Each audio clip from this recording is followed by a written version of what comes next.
بسم اللہ الرحمن الرحیم الحمد للہ رب العالمین والصلاة والسلام علی نبینا و حبیبنا و امامنا و قدوتنا محمد وعلی آلہ و صحبہ اجمعین اما بعد۔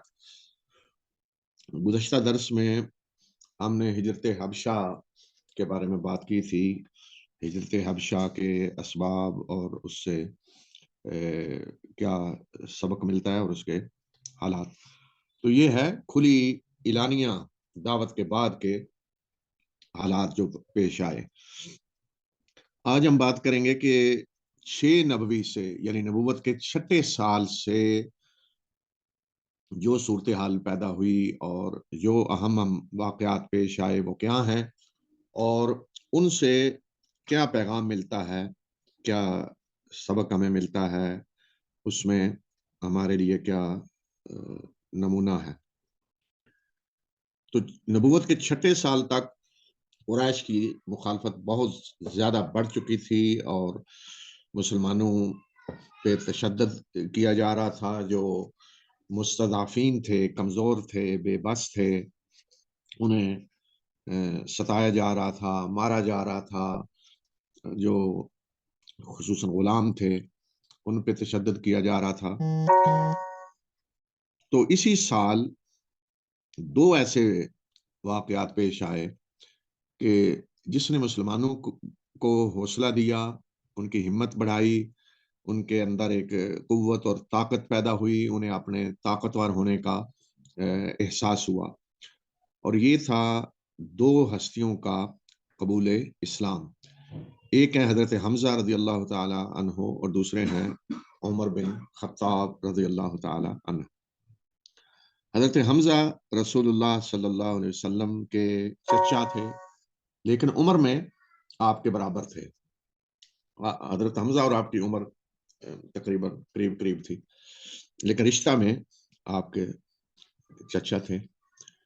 تو بنو ہاشم رسول اللہ صلی اللہ علیہ وسلم کی حمایت کر رہے تھے، آپ کا ساتھ دے رہے تھے، لیکن ابھی تک بنو ہاشم میں سے جنہوں نے اسلام قبول کیا تھا باقاعدہ اعلانیہ، وہ بہت کم تھے۔ ان میں حضرت علی رضی اللہ تعالی عنہ جن کی عمر کم تھی وہ پیش تھے، اور جو مخالفت میں سب سے آگے تھے بلکہ پورے مکہ میں سب سے آگے، وہ بھی ایک ہاشمی شخص تھا، وہ تھا آپ کا چچا ابو لہب۔ آپ کے چچا ابو طالب آپ کی پوری حمایت کر رہے تھے، لیکن ابھی انہوں نے اسلام قبول نہیں کیا تھا، اور آخر تک اختلاف رہا کہ انہوں نے قبول کیا ہے یا نہیں۔ بہرحال اس میں بحث میں ہم نہیں پڑھنا چاہتے۔ تو حضرت حمزہ بھی آپ کی حمایت کر رہے تھے، لیکن انہوں نے ابھی تک اسلام قبول کرنے کا اعلان نہیں کیا تھا۔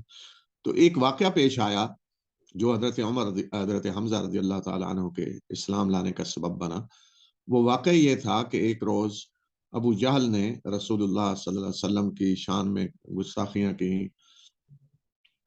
تو حضرت حمزہ شکار کے لیے گئے ہوئے تھے، واپس آئے تو ان کی لونڈی نے انہیں بتایا کہ آج ابو جہل نے آپ کے بھتیجے کی کو برا بھلا کہا ہے، توہین کی ہے۔ تو وہ اسی وقت غصے میں نکلے کہ ابو جہل سے جا کر بدلہ لیں، اور وہ کسی مجلس میں بیٹھا ہوا تھا اور جا کر کمان بالکل اس کے سر میں ماری اور اسے کہا کہ تم نے آج میرے بھتیجے کے ساتھ یہ کیا ہے، گستاخی کی ہے، ایسی باتیں کی ہیں۔ تو ابو جہل بھی آگے سے کوئی اس نے لڑنے بڑھنے کی کوشش کی، لیکن وہ کچھ نہ کر پایا۔ تو حضرت حمزہ نے واپس آ کر رسول اللہ صلی اللہ علیہ وسلم کو بتایا کہ میں ابو جہل سے آپ کا بدلہ لے کر آیا ہوں، آپ کے ساتھ آج اس نے جو کچھ کیا میں نے اس کا بدلہ لیا۔ تو رسول اللہ صلی اللہ علیہ وسلم نے فرمایا کہ اس طرح کے بدلے سے مجھے کوئی خوشی نہیں ہوتی، مجھے اس کی خوشی نہیں ہے کہ آپ نے اس طرح ابو جہل سے بدلہ لیا ہے۔ تو حضرت حمزہ نے کہا کہ کس چیز سے آپ کو خوشی ہوتی ہے؟ تو آپ نے فرمایا کہ مجھے تو خوشی تمہارے اسلام لانے سے ہوگی، جس دن تم اسلام قبول کرو گے۔ تو حضرت حمزہ رضی اللہ تعالیٰ عنہ نے وہیں اسلام قبول کرنے کا اعلان کر دیا۔ تو یہ ایک جذباتی فیصلہ تھا فوری حضرت حمزہ نے جو کیا، لیکن بعض جذباتی فیصلے ایسے ہوتے ہیں کہ جس کے بعد آدمی پھر ثابت قدم ہو جاتا ہے اور اس کا دل کھل جاتا ہے، اسے شرح صدر ہو جاتا ہے۔ وہ جذباتی فیصلہ پھر جذباتی فیصلہ نہیں رہتا۔ تو حضرت حمزہ نے باقاعدہ اسلام قبول کرنے کا اعلان کر دیا، اور حضرت حمزہ کی شخصیت ایک طاقتور شخصیت تھی، بنو ہاشم کے اندر بھی اور قریش کے اندر بھی، اور جس کے ثبوت بعد میں جنگ بدر میں بھی نظر آئے، جنگ احد میں بھی نظر آئے، اور رسول اللہ صلی اللہ علیہ وسلم نے انہیں اسد اللہ کا لقب دیا کہ اللہ کے شیر۔ تو اس سے مسلمانوں کو بڑی تقویت ہوئی۔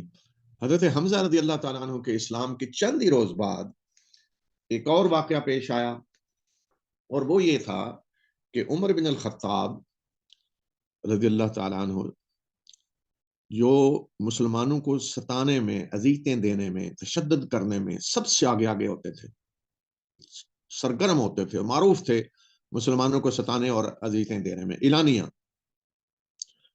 تو ایک روز معاملہ یہاں تک پہنچا کہ وہ تلوار لے کر نکل کھڑے ہوئے کہ میں آج اس معاملے کو جڑ سے ہی ختم کر دیتا ہوں۔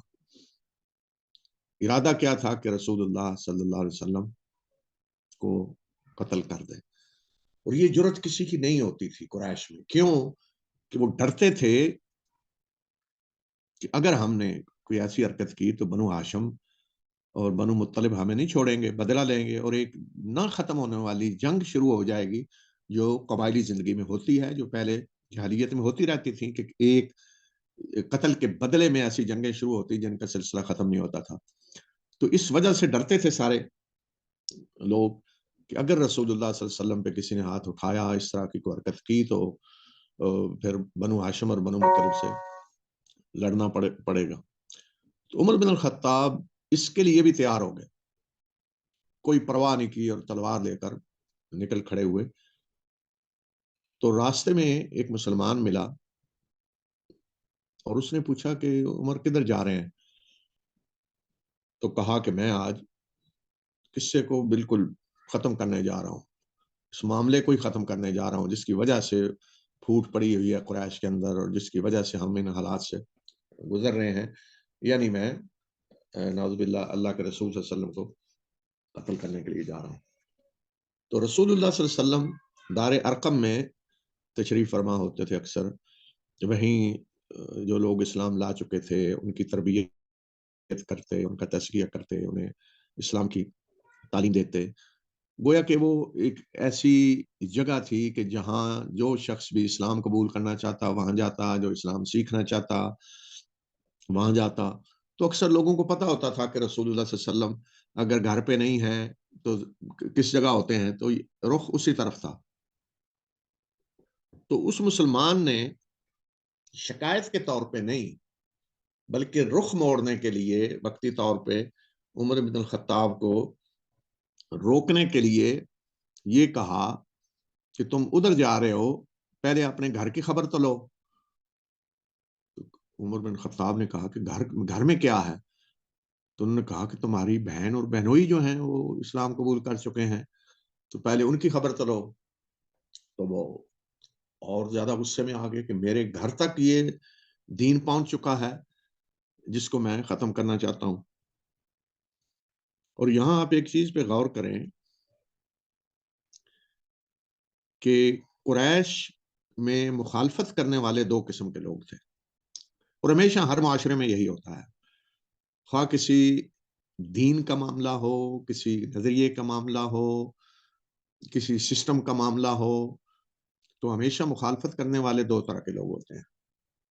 ایک وہ لوگ ہوتے ہیں جو اخلاص سے سمجھ رہے ہوتے ہیں کہ یہ آنے والا دین ہمارے دین کے خلاف ہے، اور وہ اپنے دین کو بالکل مذہب کو سچا سمجھ رہے ہوتے ہیں، اس سے جذباتی لگاؤ ہوتا ہے، اس کے لیے سب کچھ قربان کرنے کے لیے تیار ہوتے ہیں۔ اور جب وہ دیکھتے ہیں کہ ہمارا دین خطرے میں ہے، یا جس معبود کو ہم پوج رہے ہیں، یا جس الہ کی ہم عبادت کر رہے ہیں، یا جس شخصیت سے ہمیں محبت ہے، یہ اس کی شان میں گستاخی کر رہے ہیں، یا یہ اس کے خلاف ہیں، تو وہ صدقے دل سے جنگ کر رہے ہوتے ہیں، وہ لڑ رہے ہوتے ہیں، جان بھی دیں گے، مال بھی خرچ کریں گے، لڑیں گے۔ اگر کوئی صحافی ہے تو اس کے لیے بالکل لکھ رہا ہوگا، اگر آج کوئی اینکر ہے تو اس کے لیے پروگرام کر رہا ہوگا، کوئی کتابیں لکھ رہا ہوگا، ہر قسم کے وسائل لوگ پھر اس کے لیے استعمال کر رہے ہوتے ہیں اپنے نظریے، اپنے مذہب یا دین کے دفاع کے لیے، اور یہ مخلص لوگ ہوتے ہیں، بے شک سخت ترین مخالف ہوں لیکن مخلص لوگ ہوتے ہیں، جو کچھ کر رہے ہوتے ہیں اخلاص سے، کوئی ان کا ذاتی مفاد نہیں اس میں ہوتا۔ دوسری قسم ان لوگوں کی ہوتی ہے کہ جو کسی مذہب کے پھیلنے یا غالب ہونے یا کسی نظریے کے پھیلنے غالب ہونے کو اپنے مفادات کے خلاف سمجھتے ہیں، اور یہ طبقہ وہ ہوتا ہے جو مفادات حاصل کر رہا ہوتا ہے معاشرے میں، جو سردار بنے ہوتے ہیں، بڑے بڑے تاجر ہوتے ہیں، یا آج کے معاشرے میں بڑی بڑی پوسٹوں پہ ہوتے ہیں جنہیں اپنے مفادات خطرے میں نظر آتے ہیں۔ تو اس قسم کے لوگ جو مخالفت کر رہے ہوتے ہیں، وہ مخالفت کوئی دل سے اخلاص سے نہیں ہوتی، وہ صرف اپنے مفادات کے لیے ہوتی ہے، اور انہیں جدھر اپنے مفادات نظر آتے ہیں وہ ادھر چلے جاتے ہیں۔ اور اس طرح کے لوگ جو ہیں وہ کبھی دل سے کسی بات کو آسانی سے قبول بھی نہیں کرتے، لیکن جو لوگ اخلاص سے مخالفت کر رہے ہوتے ہیں، سخت ترین مخالف، جب انہیں کچھ چیز سمجھ آتی ہے تو وہ اسی طرح سخت ترین وفادار بن جاتے ہیں، محبت کرنے والے بھی بن جاتے ہیں، اسی دین، اسی نظریے جس کے خلاف وہ جنگ کر رہے تھے اسی کے سپاہی بھی بن جاتے ہیں۔ حضرت عمر کی مثال دیکھ لیں یہی۔ تو یہ ہمیشہ ہر معاشرے میں ہوتا ہے۔ تو اس لیے اس سے ایک جو پیغام ملتا ہے وہ یہ ہے کہ کسی بھی دین یا مذہب کا جو آج بڑے سے بڑا بھی مخالف ہے، تو ہمیں یہ نہیں سمجھنا چاہیے کہ یہ اگر وہ مفادات اس کے وابستہ نہیں ہے تو ہمیں یہ نہیں سمجھنا چاہیے کہ یہ ساری زندگی اسی طرح رہے گا اور یہ بدترین دشمن ہے، اور یہ ہمیں امید رکھنی چاہیے کہ یہ مخالفت کر رہا ہے آج، اور ممکن ہے اسے سمجھ آئے تو کل اسلام ہی کا سپاہی بن جائے، اسلام کا دفاع کرنے والا بن جائے۔ تو یہ چیزیں ہمیشہ ہوئی ہیں تاریخ میں اور ہوتی ہیں، تو ہمیں اس طرح کسی کو ہمیشہ کے لیے دشمن سمجھ لینا کہ یہ آج دشمن ہے تو ہمیشہ دشمن ہی رہے گا، خصوصاً وہ دین جو کسی قبیلے کا دین نہیں ہے، کسی نسل کا دین نہیں ہے، کسی رنگ کا دین نہیں ہے، کسی زبان بولنے والوں کا دین نہیں ہے، بلکہ جو دین عالمی دین ہے، انسانیت کے لیے ہے، جس طرح اسلام ہے، انہیں اس طرح کی کوئی سوچ نہیں رکھنی چاہیے۔ تو بہرحال حضرت عمر فوراً بہن کے گھر گئے، وہاں حضرت خباب بن ارت رضی اللہ تعالی عنہ انہیں قرآن سکھلا رہے تھے۔ یہ خباب بن ارت وہ ہیں جنہیں بہت زیادہ ستایا گیا، جن کے جسم پہ نشان تھے جلائے جانے کے بھی۔ تو حضرت عمر نے باہر ہی قرآن کی آواز سن لی، لیکن حضرت خباب چھپ گئے، انہوں نے جب آواز سنی دروازے پہ حضرت عمر کی، چھپ گئے۔ تو بہن اور بہنوئی سے جا کر پوچھا کہ یہ مجھے کیا آواز آ رہی تھی، مجھے لگتا ہے کہ تم بھی بے دین ہو گئے ہو۔ جو مسلمان ہوتا ہے اس کو کہتے ہیں وہ یہ بے دین ہو گیا۔ تو کہا مجھے یہ محسوس ہو رہا ہے کہ تم بھی بے دین ہو گئے ہو۔ تو بہنوئی نے کہا کہ بے دین نہیں ہوئے، بلکہ ہم نے اسلام قبول کیا ہے، ہم مسلمان ہوئے ہیں، مسلم ہوئے ہیں۔ جب ظاہر ہے عرب کوئی عرب کو مسلم کہے گا تو اس کا معنی بھی اسے سمجھ آ جاتا ہے کہ مسلم کا معنی کیا ہے۔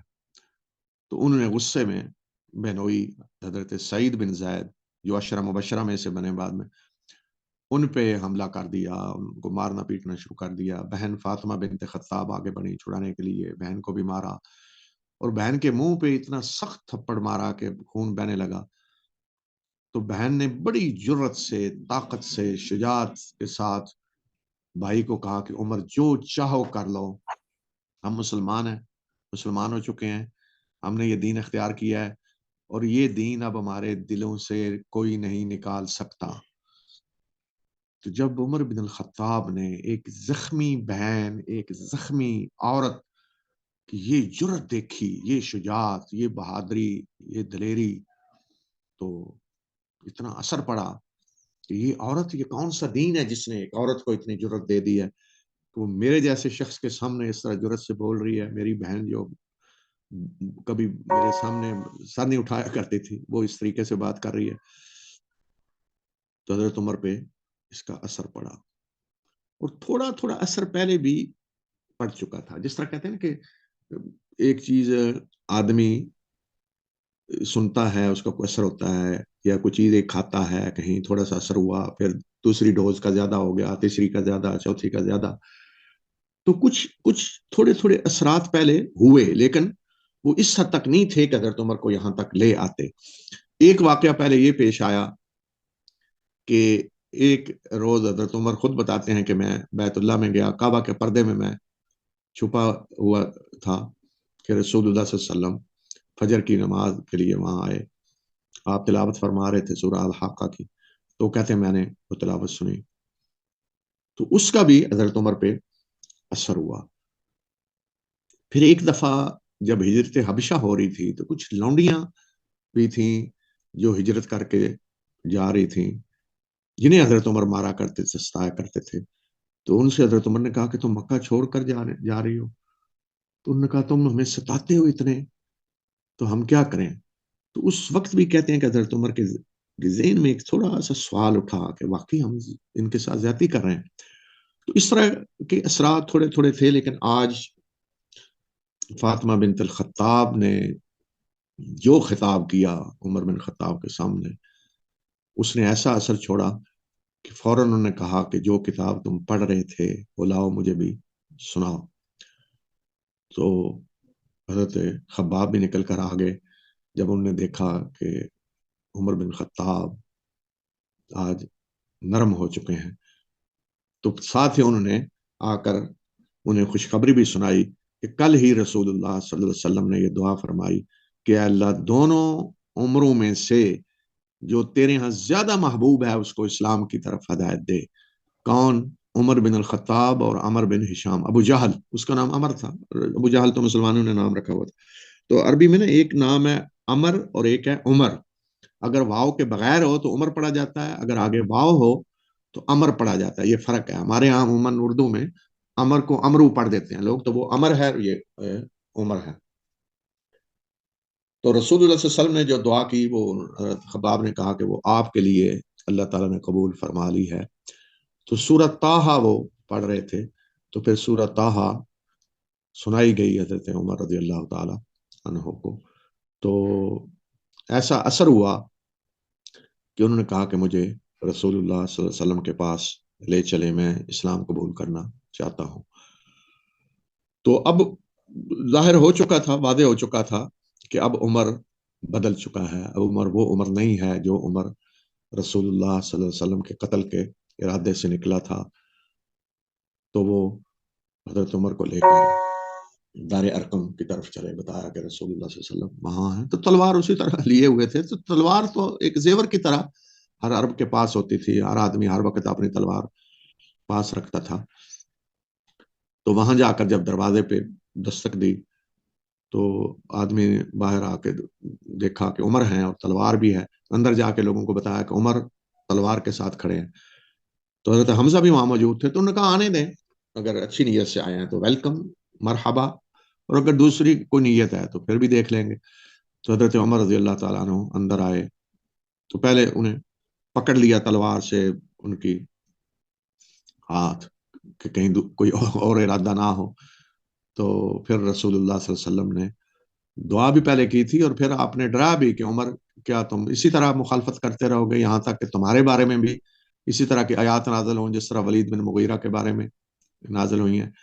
تو حضرت عمر نے کہا کہ نہیں، میں آج اسلام قبول کرنے کے لیے آیا ہوں، اور وہیں گواہی دی، اشہد ان لا الہ الا اللہ واشہد ان محمدا عبدہ ورسولہ، تو اسلام قبول کرنے کا اعلان کر دیا۔ تو یہ مسلمانوں کے لیے بہت بڑی خوشی کا دن تھا، ایک جشن کا دن تھا۔ تمام صحابہ یہ کہتے ہیں کہ جس دن حضرت عمر نے اسلام قبول کیا اور حضرت حمزہ نے، تو مسلسل ہم طاقتور ہوتے گئے، مسلسل اسلام کی قوت اور طاقت بڑھتی گئی۔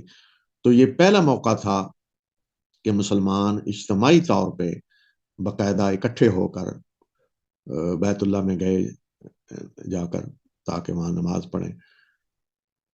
اور پھر حضرت عمر وہ شخص ہیں کہ جنہوں نے اپنے اسلام کو چھپایا نہیں بلکہ پورے مکہ میں اعلان کیا، اور سب سے پہلے جس شخص کو جا کر اپنے اسلام کی اطلاع دی وہ ابو جہل تھا۔ ابو جہل کے گھر گئے، دروازہ کھٹکھٹایا، باہر آیا تو اس سے کہا کہ میں مسلمان ہو گیا ہوں۔ تو اس نے دروازہ آگے سے بند کیا اور کہا کہ بہت برا کام ہے جو تم نے کیا ہے، تمہارا برا ہو، یہ کہہ کر وہ اندر چلا گیا۔ اسی طرح ایک اور شخص تھا جو جس طرح لوگ ہوتے ہیں نا کہ کوئی بھی بات پورے شہر میں، پورے گاؤں میں، پورے قصبے میں پھیلا دیتے ہیں، ڈنڈورچی، اس طرح کا ایک شخص تھا، جمیل نام تھا اس کا. اس کو حضرت عمر نے جا کر بتایا کہ میں نے اسلام قبول کر لیا، اور اس نے ایک ایک شخص کو جا کر بتا دیا. تو حضرت عمر کی جس طرح کی شخصیت تھی، اس سے قریش کے حوصلے پست ہوئے، اور چند دن پہلے حضرت حمزہ بھی اسلام قبول کر چکے تھے، اور مسلمانوں کے حوصلے بڑھ گئے، اور وہ اپنے آپ کو پہلے سے بہتر محسوس کرنے لگے، اور کچھ محفوظ بھی سمجھنے لگے.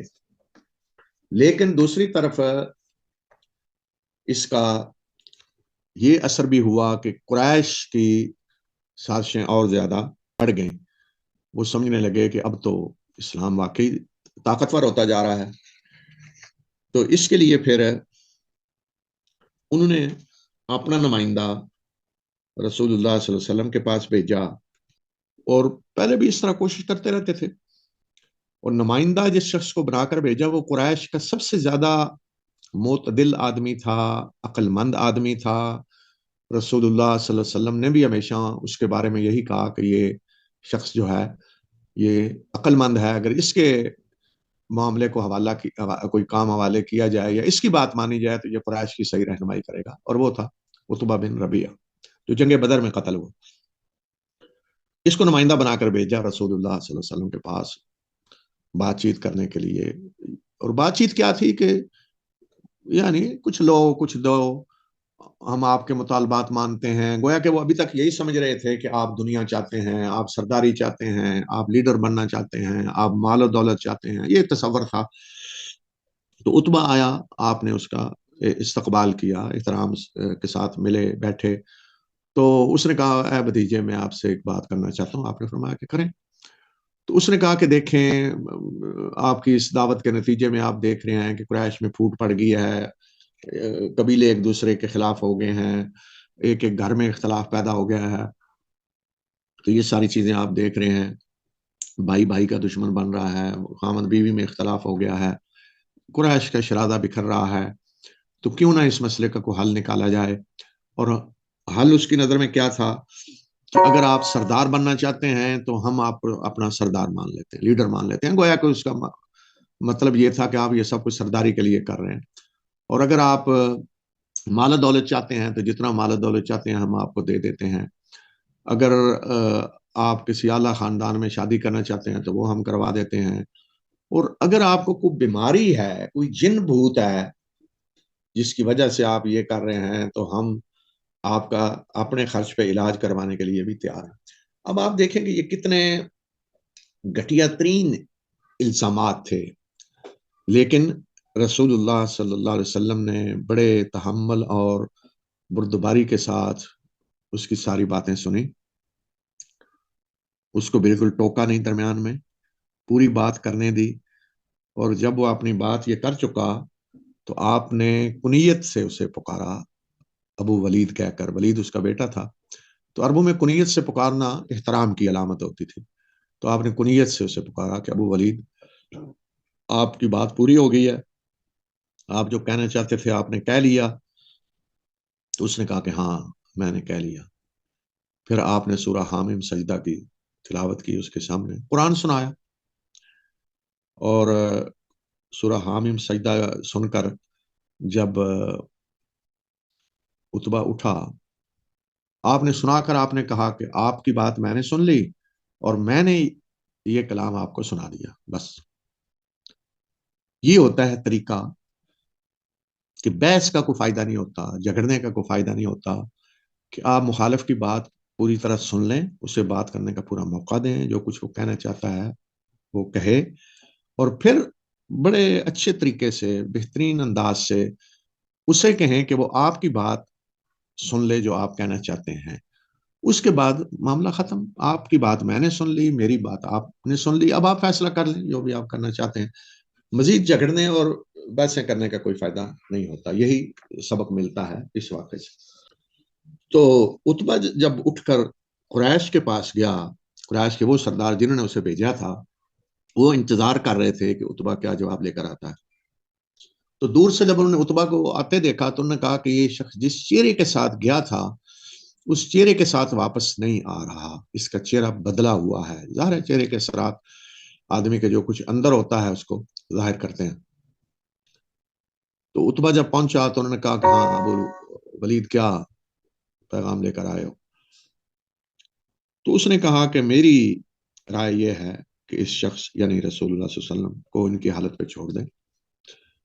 میں جو کلام سن کر آیا ہوں یہ کلام تبدیلی لائے گا، اس سے لازماً تبدیلی آئے گی۔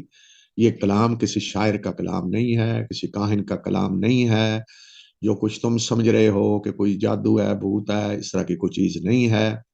یہ کلام تاثیر رکھتا ہے، یہ کلام اپنا ایک اثر رکھتا ہے، اس کے نتائج نکلیں گے۔ میری رائے یہ ہے کہ انہیں ان کی حالت پہ چھوڑ دو، اگر دوسرے عرب آ کر انہیں ختم کر دیں تو تم جو چاہتے ہو وہ ہو جائے گا، اور اگر یہ کامیاب ہوتے ہیں تو پھر ان کی حکومت تمہاری حکومت ہوگی، ان کی کامیابی تمہاری کامیابی ہوگی۔ تو باقی جو سردار تھے انہوں نے کہا دیکھ لیں اس پہ بھی اثر ہو گیا ہے، اس پہ بھی جادو کا اثر ہو گیا، وہ یہی کہتے تھے نا ہر ایک پہ جادو کا اثر ہو گیا، تو انہوں نے کہا اس پہ بھی جادو کا اثر ہو گیا ہے۔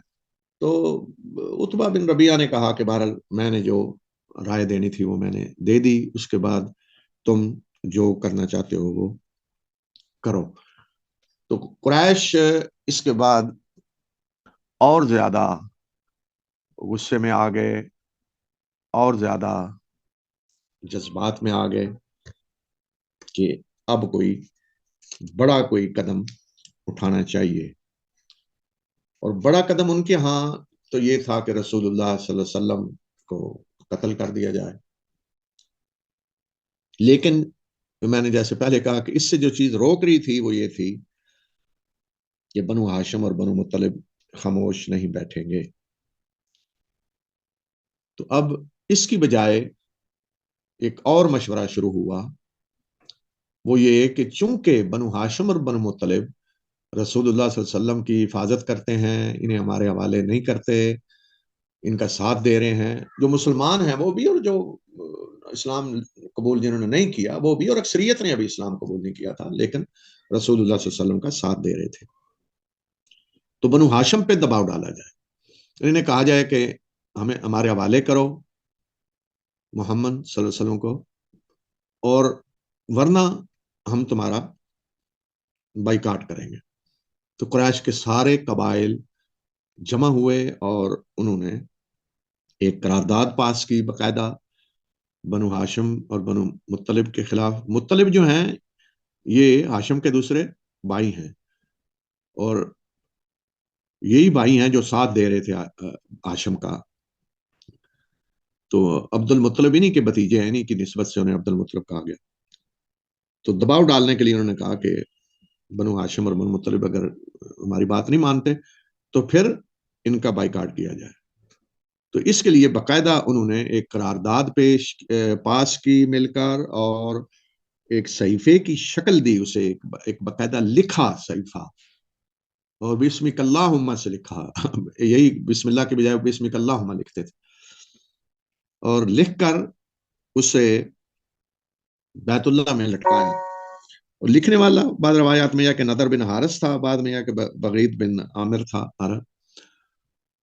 تو باقاعدہ اس صحیفے میں لکھا گیا کہ بنو ہاشم اور بنو مطلب کا مکمل سماجی بائیکاٹ کیا جائے گا، کوئی ان سے رشتہ داری نہیں کرے گا، کوئی میل جول نہیں رکھے گا، کوئی بات چیت نہیں کرے گا، معاشی بائیکاٹ کیا جائے گا، کوئی چیز ان سے خریدے گا نہیں، کوئی بیچے گا نہیں، یعنی مکمل طور پہ جسے آج کے دور میں کہتے ہیں کہ معاشی پابندیاں، اقتصادی پابندیاں، بلکہ اس سے بھی آگے بڑھ کر سماجی پابندیاں، اس طرح کی مکمل پابندیاں لگا دی گئیں، اور بالاتفاق یہ قرارداد پاس کی گئی، اور اس کو باقاعدہ لکھ کر بیت اللہ کے اندر لٹکا دیا گیا کہ اب اس پہ ہر شخص نے عمل کرنا ہے، قریش کا ہر شخص اس پہ عمل کرے گا، ہر قبیلہ اس پہ عمل کرنے کا پابند ہے۔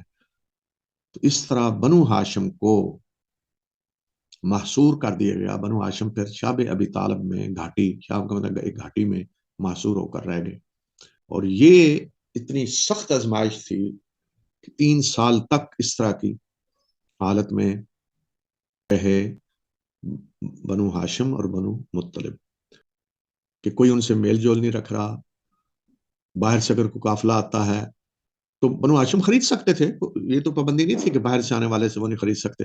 لیکن جو شیاطین تھے قریش کے, ان کی کوشش ہوتی تھی کہ زیادہ داموں میں کوئی چیز خرید لیں بنو ہاشم, بنو مطلب تک نہ پہنچے اور اندر سے بھی کوئی چیز نہ پہنچا سکے.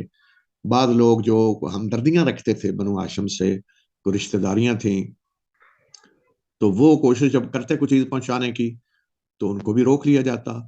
خصوصاً ابو جہل اور بعض اس طرح کے شیاطین اس میں زیادہ سرگرم ہوتے تھے.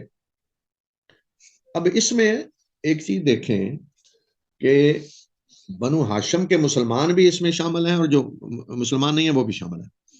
بنو مطلب وہ بھی اسی طرح شامل ہیں سارے.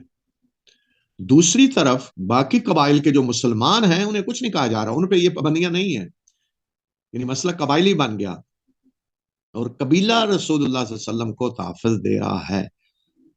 یہ ہوتا ہے قبائلی زندگی کا فائدہ, اور قبائلی زندگی سے جو فائدہ اٹھایا جا سکتا ہے وہ رسول اللہ صلی اللہ علیہ وسلم نے فائدہ اٹھایا. آپ نے یہ نہیں کہا کہ میرے جو قبیلے کے غیر مسلم ہیں وہ بھی میرے دشمن ہیں اور آپ ان سے بھی لڑنا شروع کر دیں, بلکہ سب نے آپ کا ساتھ دیا سوائے ابو لہب کے, وہ بنو ہاشم اور بنو مطلب کے ساتھ شامل نہیں ہوا. تو یہ 7 نبوی نبوت کے 7ویں سال یکم محرم کو یہ بائیکاٹ شروع ہوا. اور پھر تصور کریں کہ وہ 3 سال کس طرح گزارے ہوں گے بنو ہاشم اور بنو مطلب نے, کہ ایک طرف تو رسول اللہ صلی اللہ علیہ وسلم کی جان کو خطرہ ہوتا تھا کہ آپ کے چچا ابو طالب رات کو آپ کو ایک جگہ نہیں سونے دیتے تھے, کوشش کرتے کہ جس چارپائی پہ آپ سوئیں یا جس جگہ سوئیں بعد میں وہ جگہ بدل لیں کہ پتہ نہ چلے کہ آپ کہاں سوئے ہوئے ہیں. اور پھر مسلسل بائیکاٹ کی وجہ سے لوگ درختوں کے پتے کھانے پہ مجبور ہیں, کھالیں ابال ابال کر کھانے پہ مجبور ہیں, بچے رو رہے ہیں, بلک رہے ہیں, اور یہ سارا کچھ رسول اللہ صلی اللہ علیہ وسلم کے سامنے ہو رہا ہے. اور آپ جانتے ہیں کہ یہ میری وجہ سے ہو رہا ہے. اگر آج میں اپنی دعوت میں نرمی پیدا کر دوں یا آج پیچھے ہٹ جاؤں کچھ قدم تو یہ سارا کچھ ختم ہو سکتا ہے, یہ بائیکاٹ ختم ہو سکتا ہے, یہ تکلیف, یہ اذیت فوراً ختم ہو سکتی ہے.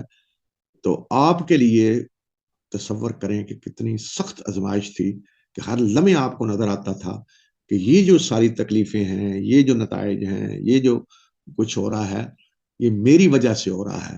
لیکن بنو ہاشم کا بھی کمال دیکھیں اور بنو مطلب کا کہ انہوں نے طویل عرصہ تک سب کچھ برداشت کیا لیکن رسول اللہ صلی اللہ علیہ وسلم کا ساتھ دیا. تو جو مسلمان تھے وہ تو اسلام کے جذبے سے بھی کر رہے تھے, لیکن جو باقی ہیں وہ صرف قبائلی حمیت کی بنیاد پر یہ سب کچھ برداشت کر رہے تھے. تو کچھ لوگ ہمدرد کوشش کرتے تھے کوئی چیز پہنچائیں, جن میں حکیم بن حزام جو حضرت خدیجہ رضی اللہ تعالیٰ عنہ کے بھتیجے تھے وہ سرگرم ہوتے, اسی طرح ہشام بن عمر سرگرم ہوتے.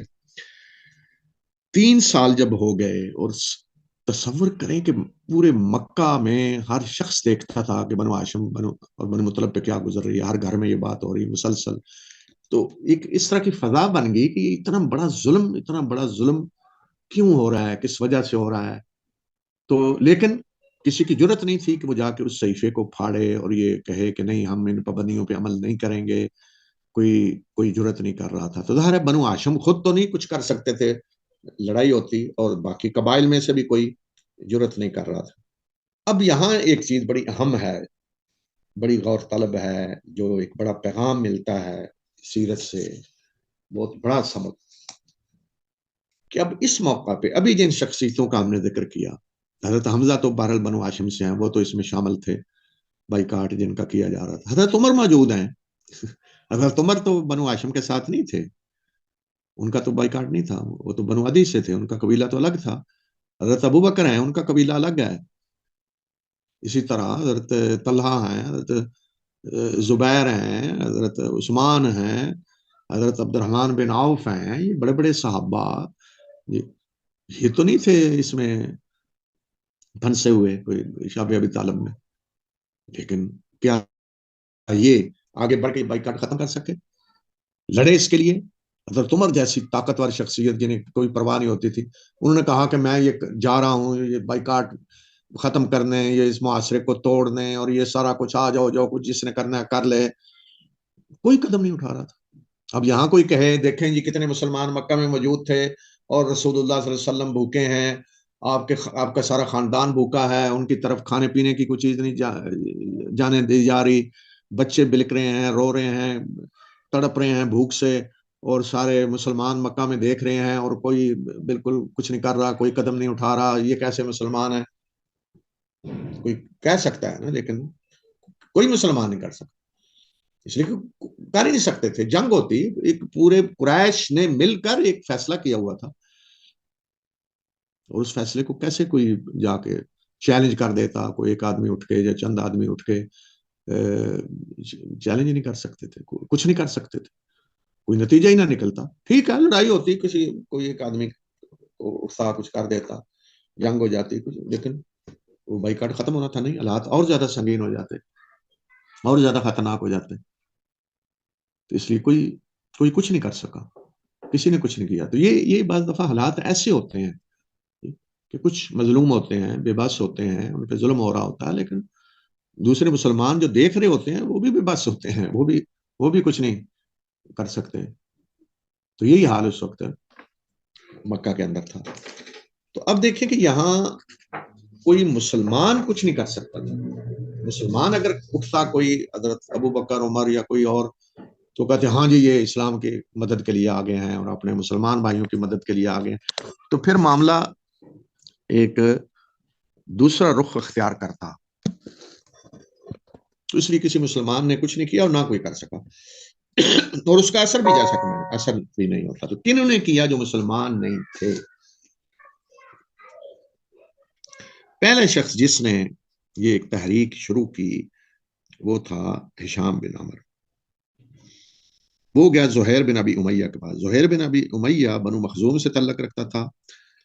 یہ عاتقہ بنت عبد المطلب کا بیٹا تھا. بنو مخزوم ابو جہل کا قبیلہ ہے. تو اس نے جا کے زہیر بن ابی امیہ سے بات کی، کہا کہ دیکھو تم کھا پی رہے ہو آزادی سے، سب کچھ کر رہے ہو، اور تمہارے ننھال جو ہے ان کا کیا حال ہے بنو ہاشم، تمہیں اس کی کوئی فکر نہیں ہے، تم سوچتے نہیں ہو کتنا ان پہ ظلم ہو رہا ہے. تو اس نے کہا ظلم ہو رہا ہے میں دیکھتا ہوں، مجھے بڑی تکلیف ہے، لیکن میں کیا کر سکتا ہوں؟ میں اگر کرنا بھی چاہوں تو کچھ نہیں کر سکتا. گویا کہ پورے قریش پیچھے کھڑے ہیں، میں کیا کروں، میرے ساتھ کوئی اور نہیں ہے. تو ہشام بن عمر نے کہا کہ میں بھی تمہارے ساتھ ہوں. اب دونوں اس پہ تیار ہو گئے کہ یہ معاہدہ ختم ہونا چاہیے، یہ بائیکاٹ ختم ہونا چاہیے. لیکن انہوں نے کہا ہم دو کافی نہیں ہیں. تو گویا کہ دو قبیلوں کا ایک ایک آدمی آ گیا. اس کے بعد ہشام بن عمر گیا مطعم بن عدی کے ساتھ. مطعم بن عدی بھی ایسے لوگوں میں تھا جو قریش میں بڑے عقل مند سمجھے جاتے تھے، اور جنہوں نے آگے بھی بڑا کردار ادا کیا. اور مطعم بن عدی سے بھی جا کر یہی بات کی کہ دیکھو بنو ہاشم کے ساتھ کتنا ظلم ہو رہا ہے اور بائیکاٹ ان کا کیا ہوا ہے. تو مطعم بن عدی نے بھی کہا کہ واقعہ تھا ظلم ہے، یہ ہم اس کو برداشت نہیں کر سکتے، لیکن بے بس ہیں، کیا کریں، میں اکیلا کیا کر سکتا ہوں. تو ہشام بن عمر نے کہا کہ تم اکیلے نہیں ہو، میں بھی تمہارے ساتھ ہوں، اور زہیر بن ابی امیہ بھی ہمارے ساتھ متفق ہے. تو مطعم بن عدی نے کہا کچھ اور بھی ملاؤ لو. پھر ہشام بن عمر ابو البختری ایک اور مشرک تھا، اس کے پاس گیا، ابو البختری بن ہشام، اس کو جا کے کہا.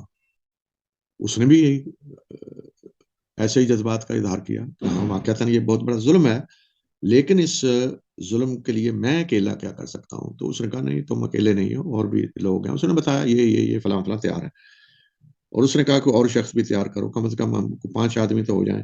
تو پھر یہی ہشام بن عمر زمع بن اسود کے پاس گیا، اور اس سے بھی جا کے اسی طرح بات کی. اس نے بھی اسی طرح کے جذبات کا اظہار کیا، اور ممکن ہے کچھ اور لوگوں کے پاس بھی جاتا جو اس طرح قریش کے اندر معتدل لوگ تھے، تو ان کے بھی یہی جذبات ہوتے. تو یہ لوگ سارے پانچوں جمع ہوئے ہجون میں، رات کو مکہ کے ایک محلے میں باہر جمع ہوئے، اور انہوں نے پوری پلاننگ کی کہ کل ہم نے جا کر اس معاہدے کو ختم کرانا ہے، اور کیسے کرنا ہے، پوری زبردست طریقے سے پلاننگ کی. کس نے گفتگو شروع کرنی ہے، کس نے تائید کرنی ہے، کس نے آگے، جیسے ہوتا ہے نا اسمبلی کے اندر کوئی ایک آدمی بولتا ہے، دوسرا اٹھے اس کی تائید کرتا ہے، تیسرا تائید کرتا ہے، چوتھا تائید کرتا ہے، پانچواں تائید کرتا ہے. تو اس طریقے سے باقاعدہ انہوں نے، تو قریش کے سرداروں کی عادت تھی کہ روزانہ جا کر دار الندوہ میں بیٹھتے، بیت اللہ کے پاس بیٹھے ہوتے سارے سردار، وہیں مجلس روزانہ ہوتی تھی. تو وہ پلاننگ ان کی یہ تھی کہ وہیں جا کر کل یہ بات شروع کی جائے. تو ہشام بن عمر نے کہا کہ میں یہ بات شروع کروں.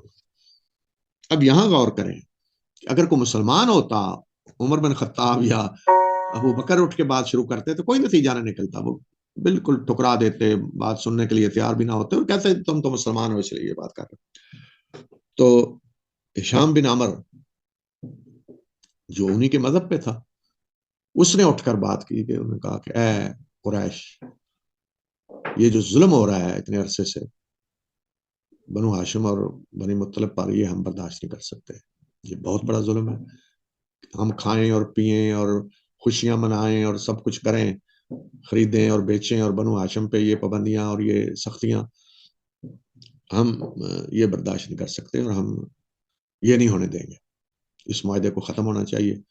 تو فوراً ابو جہل اٹھا، اس نے کہا کہ کسی کی جرت نہیں ہے کہ اس معاہدے کو ختم کرے، اور اس میں کوئی تبدیلی نہیں ہو سکتی، کوئی اسے ختم نہیں کر سکتا. تو فوراً زہیر بن ابی امیہ اٹھا، اس نے کہا کہ نہیں، یہ معاہدہ واقعی ظالمانہ ہے، اسے ختم ہونا چاہیے، ایسا ظلم ہم برداشت نہیں کریں گے. دوسری طرف بیٹھا ہوا مطعم بن عدی، اس نے بھی اٹھ کے یہی تقریر کر دی کہ یہ معاہدہ واقعی ظالمانہ ہے، ہم اس کو برداشت نہیں کرتے. اتنے میں ابو البختری بھی ایک کونے سے بول اٹھا، زمع بن اسود بھی بول اٹھا. تو جب 5 آدمی نے اٹھ کر بات کی، اب یہ 5 آدمی اس طرح نہیں ہوا کہ مل کر آئے، وفد کی شکل میں آئے اور اکٹھے آ رہے ہیں اور آتے ہی انہوں نے بات شروع کر دی. نہیں، جس طرح ہم روٹین میں الگ الگ بیٹھتے تھے، اپنی اپنی نشست ہوتی تھی، آ رہے کی وہیں بیٹھے ہوئے تھے سارے آ کر. تو ابو جہل سمجھ گیا، اس نے کہا یہ بات ایسے نہیں ہے، یہ بات پہلے سے طے کی گئی ہے، یہ بات رات کو کہیں طے کی گئی ہے پہلے سے، یہ اچانک کوئی حادثاتی بات نہیں. وہ سمجھ گیا، شیطان تھا بہت بڑا.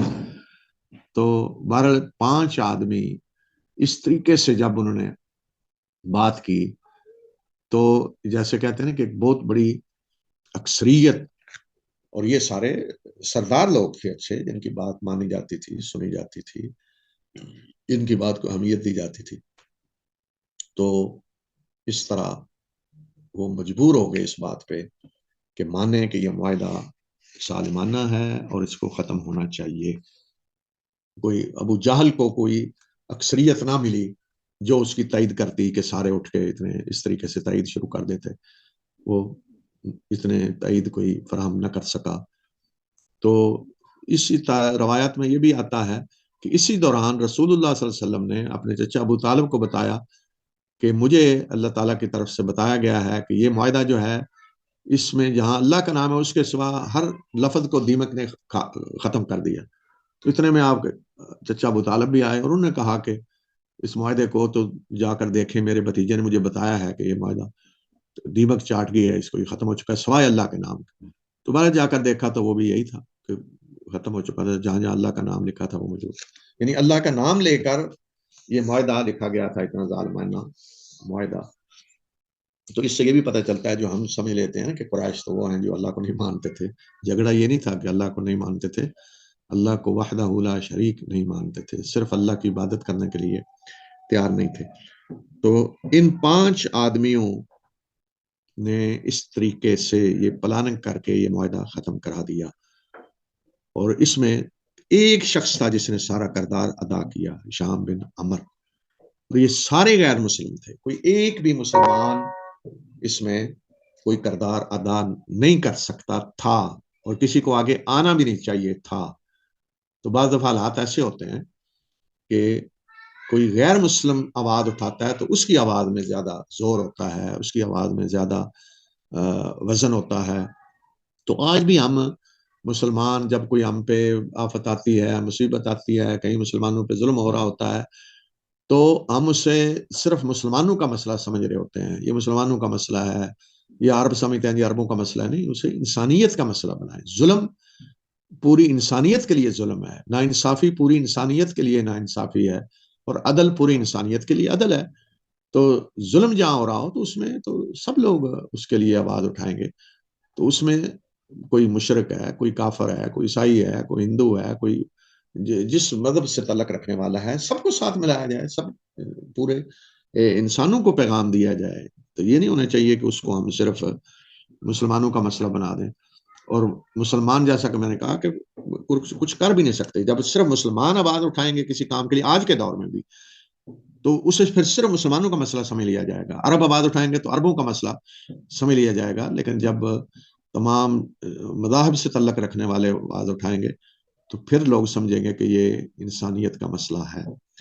تو یہاں اتنا بڑا معاہدہ، اتنا بڑا ظلم جو ہو رہا تھا بنو ہاشم پہ، تو اس میں مسلمان کوئی کردار نہیں ادا کر سکے تھے، بلکہ یہ سارا کام غیر مسلموں نے کیا. تو یہ سبق ہے جو اس واقعے سے ہمیں ملتا ہے، سیرت کا یہ پیغام ہے جو یہاں سے ہمیں ملتا ہے.